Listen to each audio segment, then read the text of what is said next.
Buenos días, mi grupo está conformado por Cecia Contreras, Indiana Altuve, Ariana Monasterio y quien les habla, Agni Contreras. Nos corresponde hablar sobre el Pacto Internacional de los Derechos Civiles y Políticos. Bueno, ¿qué son los derechos civiles y políticos? Los derechos civiles y políticos son aquellos que garantizan las libertades fundamentales de las personas y su participación activa en la vida política y social. Ahora bien, en cuanto al origen del Pacto Internacional de los Derechos Civiles y Políticos, estos inician tras el fin de la Segunda Guerra Mundial. Los estados se conjuraron para el desconocimiento y el menosprecio de los derechos humanos. No volviese a originarse actos de barbaridad y ultrajantes para la conciencia de la humanidad, según reza en la Declaración Universal de los Derechos Humanos. Para ello, era clave el reconocimiento de los derechos civiles y políticos, como forma de asegurar que las discrepancias ideológicas y políticas no acabarían generando conflictos que llevasen a nuevas guerras y pudieran resolverse desde el respeto de la integridad física y la libertad de las personas. Fue en la Declaración Universal de los Derechos Humanos que vio la luz en el seno de la ONU. En diciembre del año 1948 fue solamente un primer paso para el reconocimiento de una serie de principios inherentes a la condición humana. A partir de ese momento, otros documentos, pactos y declaraciones la han complementado. Los países que votaron su formulación pronto se dieron cuenta de que el documento, si bien contenía lo esencial en materia de derechos humanos, apenas esbozaba algunos elementos fundamentales para el bienestar de las personas. Fue en el año 1966 cuando además estaba demostrado que la Carta en sí mismo no evitaba los conflictos armados que surgieron a partir del año 1948. La ONU aprobó dos pactos más cuya función era reforzar los 30 artículos de la declaración inicial, el Pacto de Derechos Civiles y Políticos y el Pacto de Derechos Económicos, Sociales y Culturales. A partir de entonces, los dos pactos y la declaración del año 1948 conformaron lo que ahora se conoce como la Carta de los Derechos Humanos. Ahora bien, el Pacto Internacional de Derechos Civiles y Políticos, el contenido y artículos. En este Pacto Internacional de Derechos Civiles y Políticos, que es interdependiente a la Carta de los Derechos Humanos y colaborativo con el de Derechos Económicos, Sociales y Políticos, tuvo que vencer en su fase de concepción las profundas diferencias de los países que participaron en su elaboración.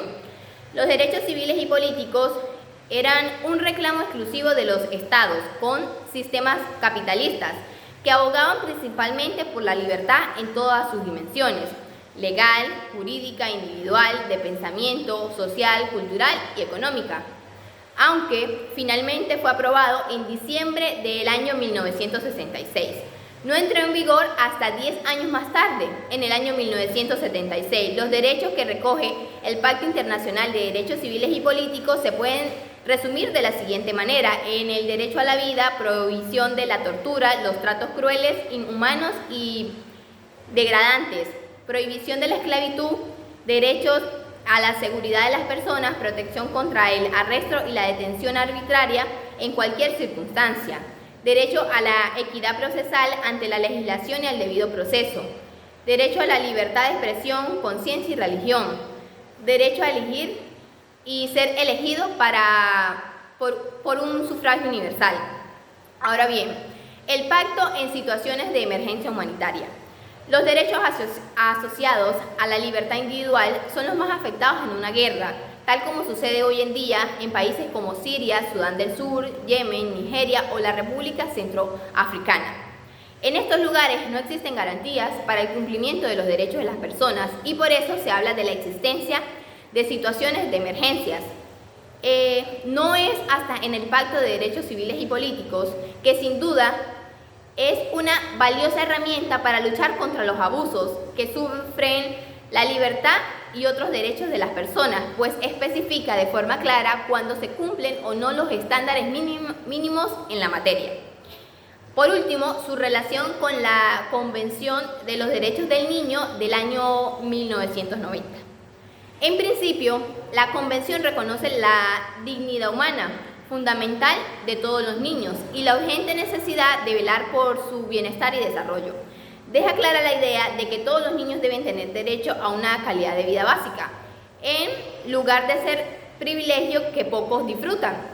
Los 54 artículos que componen la Convención recogen los derechos económicos, sociales, culturales, civiles y políticos de todos los niños, niñas y adolescentes.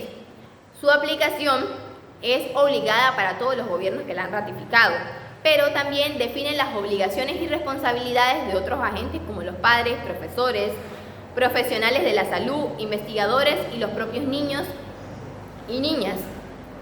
Por su parte, el Pacto de Derechos Civiles y Políticos establece en su contexto que, primero, todo niño tiene derecho, sin discriminación alguna, por motivos de raza, color, sexo, idioma, religión, origen nacional o social, posición económica o nacimiento, a las medidas de protección que su condición de menor requiere, también por parte de su familia como la de la sociedad y el Estado. Segunda, todo niño será inscrito inmediatamente después de su nacimiento y deberá tener un nombre.